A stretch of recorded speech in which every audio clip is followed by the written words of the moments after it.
បាទសូមគោរពជ្រាបសួរបងប្អូនអ្នកសិក្សាភាសាអង់គ្លេសទាំងអស់គ្នាបាទថ្ងៃយើងចូលមកដល់ថ្ងៃទី69 ហើយនៅក្នុងរៀនភាសាអង់គ្លេស305ថ្ងៃបាទ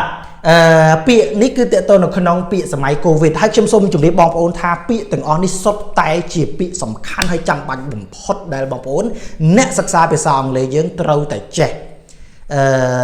ហើយវាគឺជាពាក្យដែលការជាពាក្យបច្ចេកទេសដែលយើងប្រើនៅក្នុងសម័យកាលនេះហើយក៏នៅតែសំខាន់ដែរបងប្អូនរៀនចេះល្អជាងមិនចេះណាបាទដូច្នេះបងប្អូនព្យាយាមមើលវាមកចប់ទៅបាទប្រហែលនាទីទេបងប្អូនមិនជាខាតពេលប្រហែលទេរៀនពាក្យបានថ្មីកាន់តែច្រើនកាន់តែល្អណាបាទអញ្ចឹងពាក្យយើងថ្ងៃនេះដូចពាក្យថា cancel school lockdown ban traveling អីចឹងបងប្អូនសំខាន់ទាំងអស់បាទអូខេតោះឥឡូវយើងមកមើលពាក្យដំបូងបាទពាក្យដំបូងគេថាបិទខ្ទប់បាទបិទខ្ទប់ហ្នឹងគឺភាសាអង់គ្លេសគេថា lockdown អញ្ចឹងពាក្យថា lockdown នេះយើងប្រើថាបិទខ្ទប់កាលពីនៅក្នុងស្រុកថៃខ្ញុំនិយាយមួយមិត្តភ័ក្តិបើគេប្រើពាក្យថា lockdown ក៏គេស្ដាប់បានដែរខ្មែរយើងក៏ប្រើពាក្យ lockdown ស្ដាប់បានដែរឥឡូវមែនទេក៏ប៉ុន្តែបើប្រែ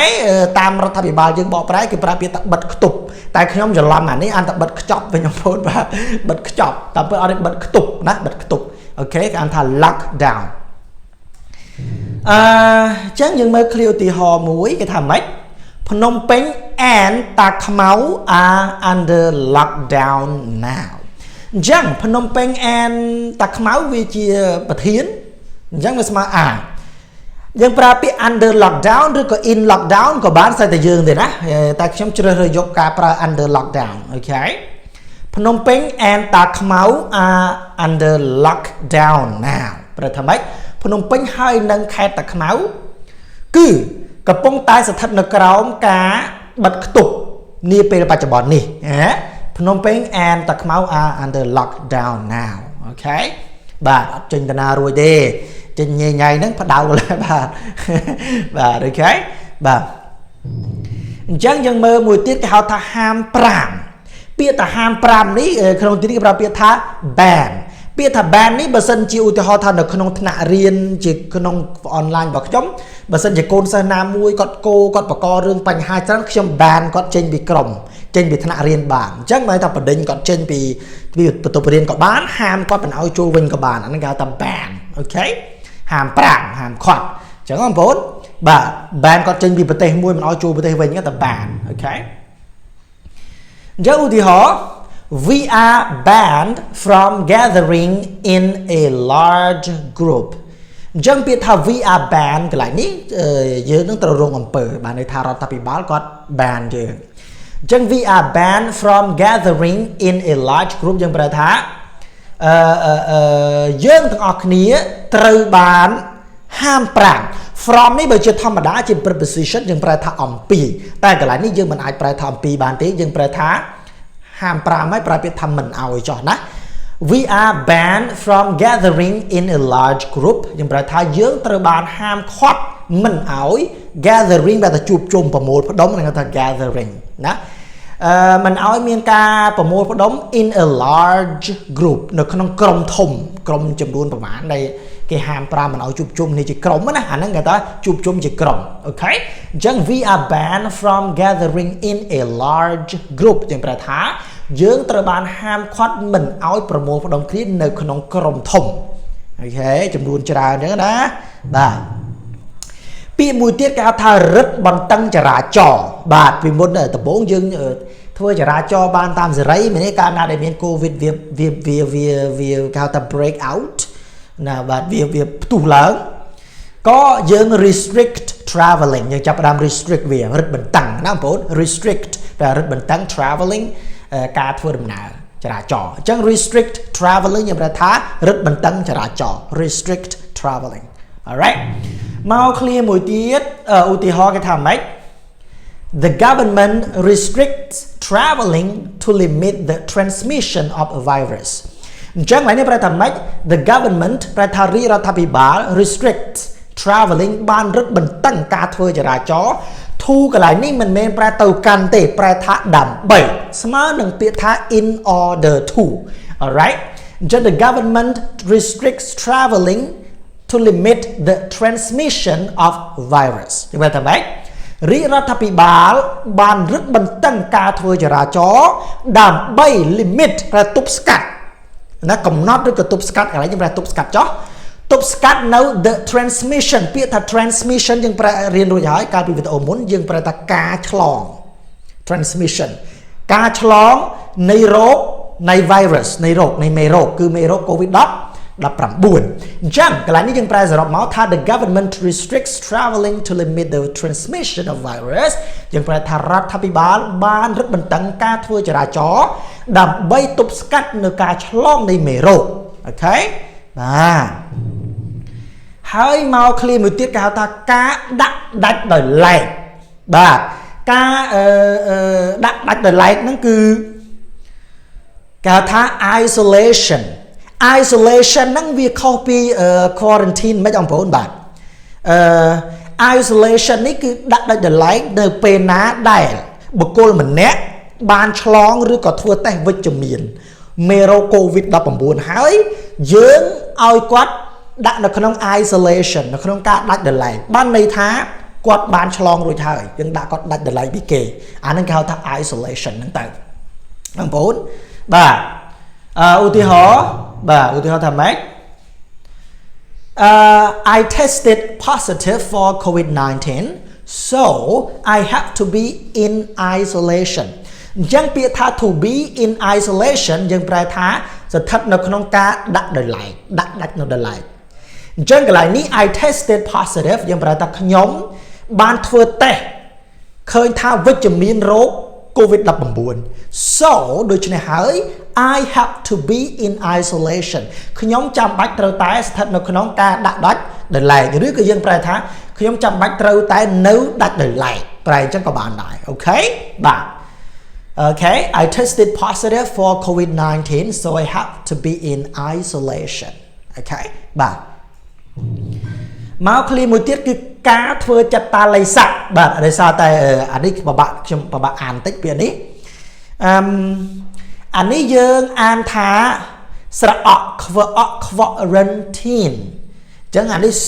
stress វាសកត់ខាងដើមអញ្ចឹងយើងអានថា quarantine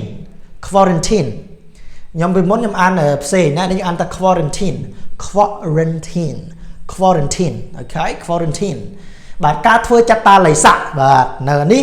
អញ្ចឹងសួរថា isolation ហើយនិង quarantine ខុសគ្នាយ៉ាងម៉េចវាខុសគ្នាត្រង់ថា isolation យើងធ្វើតេស្តវិជ្ជមានហ្នឹងដាក់ដាច់ដោយឡែករីឯ quarantine យើងស្ថិតនៅក្នុងការសង្ស័យណាស្ថិតនៅការសង្ស័យមិនទាន់ដឹងថាយើងជាប់តេស្តវិជ្ជមានឬអត់ទេក៏អញ្ចឹងយើងក៏គេដាក់ឲ្យធ្វើចតាល័យស័កដើម្បីរងចាំលទ្ធផលឬក៏ដើម្បីធ្វើតេស្តសិនអាហ្នឹងគេថាមិនទាន់ឆ្លងវិជ្ជមានឬក៏អីអត់ទាន់ច្បាស់តែដាក់ដាច់ដោយឡែកដាក់ធ្វើចតាល័យស័កនៅក្នុងផ្ទះឬក៏អីមួយដល់ឲ្យចេញទៅខាងក្រៅហ្នឹងគេថាធ្វើ quarantine ដែរអញ្ចឹងបងប្អូនវាខុសគ្នាអញ្ចឹងអូខេឧទាហរណ៍all members of my family also have to be in quarantine all members of my family យើងប្រែថាគ្រប់សមាជិកនៃគ្រួសាររបស់ខ្ញុំ all members សមាជិក my family គ្រួសារ all members of my family យើងប្រែថាសមាជិកទាំងអស់នៃគ្រួសាររបស់ខ្ញុំក៏ត្រូវ also ណាក៏ត្រូវ also to be ក៏ត្រូវតែស្ថិតនៅក្នុងការធ្វើចតាល័យស័កផងដែរណា all members of my family also have to be in quarantine ណាគ្រប់សមាជិកទាំងអស់នៃគ្រួសាររបស់ខ្ញុំក៏ត្រូវធ្វើចតាល័យស័កផងដែរយើងប្រែអញ្ចឹងណាបាទមកមួយទៀតវាអាចមានស្ថានភាពមួយដែលវាធុញវាធំដុំវាធ្ងន់ធ្ងរខ្លាំងមែនទែនយើងក៏មានការបិទព្រំដែនបងប្អូនបិទព្រំដែនអញ្ចឹងបិទព្រំដែននេះយើងប្រើពាក្យថា seal borders យើង seal borders seal នេះវាប្រែបានន័យច្រើនក៏ប៉ុន្តែក្នុងអត្ថន័យមួយនេះគឺ seal borders សម្រាប់ថាបិទស្មើនឹង close បាទបិទព្រំដែនណាបងប្អូនបាទអញ្ចឹងឧទាហរណ៍បាទគេថាម៉េច The government is considering about sealing Khmer-Thai borders បងប្អូនបាទអញ្ចឹង the government is considering about sealing Khmer-Thai borders យើងប្រែថារដ្ឋាភិបាល កំពុងតែពិចារណាអំពីការបិទព្រំដែនខ្មែរថៃណាបងប្អូន The government is considering about sealing Khmer Thai borders បាទរដ្ឋាភិបាលកំពុងតែពិចារណាអំពីការបិទព្រំដែនខ្មែរថៃអូខេបាទក្រៅពីនឹងទៀតវាមិនមែនត្រឹមតែបិទទេបើវាអាចថាអ្នកស្រុកខ្លះគាត់ឮសូរថា lockdown មានហានិភ័យគាត់ទៅទិញស្បៀងទុកបាទខ្លាចដាច់ស្បៀងគាត់ទិញស្បៀងទុក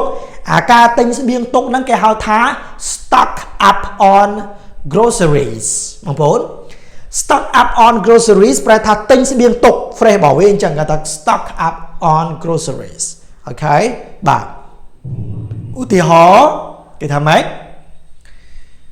Many people are stocking up on groceries before the city is locked down បាទអញ្ចឹង many people are stocking up on groceries ប្រែថាមនុស្សម្នាជាច្រើនកំពុងតែ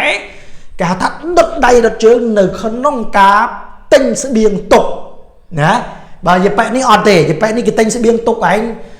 ខ្លាចអត់បាយយប៉ែនេះអត់ទេទិញសម្លៀកបំពាក់ស្អាតទុកនេះបើថាជាប់ lockdown នៅក្នុងផ្ទះមិនមកមានគេឲ្យថតបង្ហាញគេ live ប្រាប់ TikTok អីនេះអូដល់ហើយមេអូនបាទណាបាទមានចឹងហ៎បាទអ្នករៀនយើងអូខេបាទអត់មានខ្វល់អីទេបាទសំខាន់អូនស្អាតបាទអូខេចឹង before the city is locked down មុននឹងទីក្រុងត្រូវបាន lock down ណាមុននឹងទីក្រុងត្រូវបានបិទគប់ចឹងឡើយនេះយើងប្រែថា many people are stocking up on groceries before the city is locked down យើងប្រែថាមនុស្សម្នាជាច្រើនត្រូវកំពុងតែព្យាយាមដុតដៃដុតជើងទិញអាហារស្បៀងទុកមុននឹងទីក្រុងត្រូវបានបិទគប់អូខេបាទមកមួយទៀតគេហៅថាបិទជំនួញមិនចាំបាច់បាទគេបិទជំនួញណាដែលមិនចាំបាច់បងប្អូនតាមពិតអ្នកធ្វើជំនួញគឺវាចាំបាច់វាសំខាន់ទាំងអស់ហ្នឹងក៏ប៉ុន្តែគេពិចារណាបិទជំនួញណាដែលមិនចាំបាច់អង់គ្លេសគេហៅថា shut non essential business អញ្ចឹងពាក្យថា essential ប្រចាំបាច់ឬក៏សំខាន់កាលណាបើដាក់ non ពីមុខបើថាមិនអញ្ចឹង business ជំនួញអញ្ចឹង non essential business ប្រែថាជំនួញដែលមិនចាំបាច់ជំនួយដែលមិនចាំបាច់ហ្នឹងដូចខ្ញុំនិយាយខាងដើមថាជំនួយណាក៏ចាំបាច់ដែរសម្រាប់អ្នករស់ស៊ីក៏ប៉ុន្តែជំនួយណាដែលមិនចាំបាច់ខ្លាំងសម្រាប់មនុស្សទូទៅឧទាហរណ៍ថារោងកុនវាចាំបាច់សម្រាប់អ្នកធ្វើជំនួយរោងកុនមែនក៏ប៉ុន្តែវាមិនដល់ថ្នាក់ដាច់បាយដាច់ពោះវៀនស្លាប់ទេអញ្ចឹងជំនួយហ្នឹងយើងមិនបាច់ចាំទៅកំសាន្តទៅមើលកុនក៏បានដែរអញ្ចឹងការទៅមើលកុនអាជំនួយនៃការបើកកុនឲ្យមើលហ្នឹងគឺជាជំនួយដែលវាមិនចាំបាច់ខ្លាំងទេអញ្ចឹងក៏រាជរដ្ឋាភិបាលបិទអាជំនួយហ្នឹងទៅអញ្ចឹងបងប្អូនអញ្ចឹងចុះជំនួយណាដែលចាំបាច់ដូចជាអាហារដូចជាអង្គនេះសិតតែជំនួយចាំបាច់អាចបិទបានទេអញ្ចឹងបងប្អូនទៅបារផឹកស៊ីអីហ្នឹងជំនួយហ្នឹងវាអត់លេងចាំបាច់ហើយមានតែហានិភ័យអញ្ចឹងទាំងអស់ហ្នឹងគេហៅថា shut non essential business ថាបិទជំនួយណាដែលមិនចាំបាច់បងប្អូនបាទឧទាហរណ៍ many non essential businesses are being shut បាទប្រែថាម៉េច many non essential businesses ប្រែថាជំនួយដែលវាមិនសូវសំខាន់ច្រើនមែនទែន are being គឺត្រូវបានកំពុងតែបិទអត់ឲ្យដំណើរការអញ្ចឹងបងប្អូនអញ្ចឹង many non essential businesses are being shut បងប្អូនបាទត្រូវបានកំពុងតែត្រូវបានបិទអញ្ចឹងក្រៅពីចំនួនគេបិទសាលាដែរបងប្អូនណាបិទសាលាគេអាចប្រើពាក្យថាបាទ cancel school បងប្អូនបាទចុះឧទាហរណ៍គេថាម៉េចបងប្អូនគេថា private and public schools in Cambodia will be cancelled from tomorrow បាទចឹង private and public schools ឬក៏ state school បាទ private ដែលតែឯកជនណា public schools គេហៅថាសាលារដ្ឋណាសាលារដ្ឋបាទអញ្ចឹងគេប្រាប់ថាម៉េចសាលារដ្ឋហើយនិងសាលាឯកជន in Cambodia នៅក្នុងប្រទេសកម្ពុជា will be cancelled នឹងត្រូវបានអានេះគេហៅថា future passive បាទអនាគតកាលបែបអកម្មបាទអញ្ចឹង private and public schools ខ្ញុំប្រែថាសាលារដ្ឋហើយនិងសាលាឯកជនក្នុងប្រទេសកម្ពុជានឹងត្រូវបានបិទចាប់ពីថ្ងៃស្អែកនេះតទៅគេថា from tomorrow alright young private and public schools in Cambodia will be cancelled from tomorrow បាទសាលារដ្ឋហើយនិងសាលាឯកជននៅក្នុងប្រទេសកម្ពុជានឹងត្រូវបានលុបត្រូវបានបិទផ្អាកចាប់ពីថ្ងៃស្អែកតរៀងទៅអើយបងប្អូនបាទបិទចោលលុបចោលអត់ឲ្យរៀនតែមានពាក្យមួយទៀតមិនដល់ថ្នាក់លុបចោលទេគេហៅថាពន្យាវិញបងប្អូនណាបាទពន្យានេះគេថា postpone បងប្អូនបាទ postpone បាទអញ្ចឹងpostpone នេះគឺពន្យាធ្វើឲ្យមិនលុបចោលទេគាត់តែពន្យាវាមិនលើកទៅថ្ងៃក្រោយប្រហែលអាទិត្យក្រោយអញ្ចឹងណាបងប្អូនគេថា postpone អូខេបាទអូខេឧទាហរណ៍ our meeting was postponed to next 2 weeks as there was an outbreak in our community បាទour meeting គេថាកិច្ចប្រជុំរបស់ពួកយើង was postponed ត្រូវបានពន្យាទៅ next 2 weeks បាន2សប្តាហ៍ខាងមុខទៀតឬក៏2សប្តាហ៍ក្រោយទៀត as ដោយសារតែអាកន្លែងនេះប្រែថាស្មើពីថា because ដោយសារតែ there was an outbreak ដោយសារតែមាន outbreak យើងនិយាយពាក្យហ្នឹងប្រែថាបងប្អូន outbreak មានការផ្ទុះឡើងណា outbreak មានការផ្ទុះឡើងនៅជំងឺ in our community ពាក្យថា community ប្រែថាសហគមន៍ដោយនំម្ដុំប្លុកធំនឹងមួយហ្នឹងគេហៅថាសហគមន៍ធំមួយសហគមន៍អីគេ lockdown នំម្ដុំ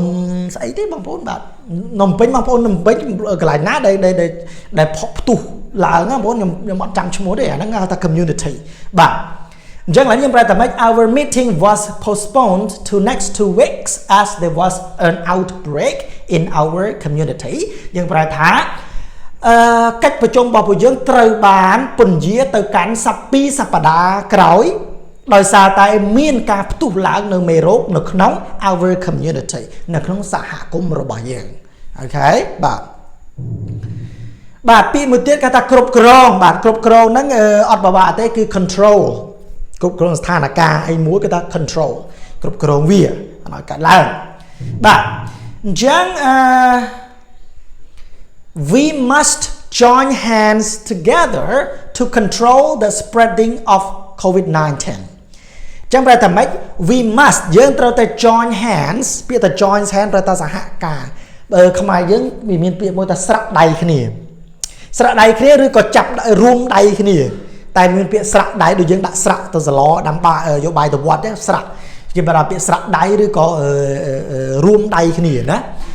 we must join hands together យើងត្រូវតែរួមដៃគ្នា to control ដើម្បីគ្រប់គ្រង the spreading of COVID-19 spreading នៃការសាយភាយណាត្រូវតែគ្រប់គ្រងទ្រោមដៃគ្នានៅក្នុងការសាយភាយនៅជំងឺ COVID-19 យើងត្រូវតែរួមដៃគ្នាតែបើយើងប្រឹងតែរដ្ឋាភិបាលប្រឹងតែពេទ្យប្រឹងតែប៉ូលីសយើងអត់ប្រឹងក៏ពិបាកដែរខ្ញុំដឹងថានៅក្នុងស្ថានភាពបែបនេះគឺបងប្អូនយើងដែលអត់សូវសម្បូរអីហូបគឺពិតជាពិបាកមែនទែនខ្ញុំឃើញខ្ញុំពិតជាមានអារម្មណ៍ថាសែតជំនួសគាត់ដែរណាបងប្អូនខ្លះដែលគាត់មានស្បៀងមានអាហារអីអត់អីទេតែសម្រាប់បងប្អូនខ្លះគាត់អត់រស់ស៊ីអត់ធ្វើការតាមអាទិត្យ2គឺទៅហើយពិបាកមែនទែនអញ្ចឹងឮសូរដំណឹងមកថាស្បៀងពេលខ្លះក៏ទៅដល់គាត់ស្បៀងខ្លះក៏មិនដល់គាត់អាហ្នឹងមិនដឹងថាយ៉ាងម៉េចទេហើយបើសិនជាស្បៀងដែលចែកហ្នឹងមិនដល់បងប្អូនដែលខ្វះខាតគឺខ្ញុំពិតជាសោកស្ដាយមែនទែនបាទណាបាទនឹងនិយាយថាម៉េចទេបាទខ្ញុំមិនដឹងនិយាយម៉េចទេគាត់ថាសោកស្ដាយណាបើសិនជាស្បៀងដែលជួយដល់អ្នកក្រីក្រហើយបែរជាមិនដល់ដៃគាត់ណាបាទដោយហេតុណាមួយបាទខ្ញុំមានត្រូវមកសោកស្ដាយប៉ុណ្ណោះបាទអូខេអញ្ចឹងយើងរៀនប៉ុណ្ណេះសិនហើយបងប្អូនហើយយើងនឹងជួបគ្នានៅវីដេអូមួយទៀតបញ្ចប់ពាក្យ COVID-19 ណាខ្ញុំគិតថាបងប្អូននឹងរៀនបានពាក្យថ្មីច្រើនណាសូមអរគុណសូមជម្រាបលាបាយបាយ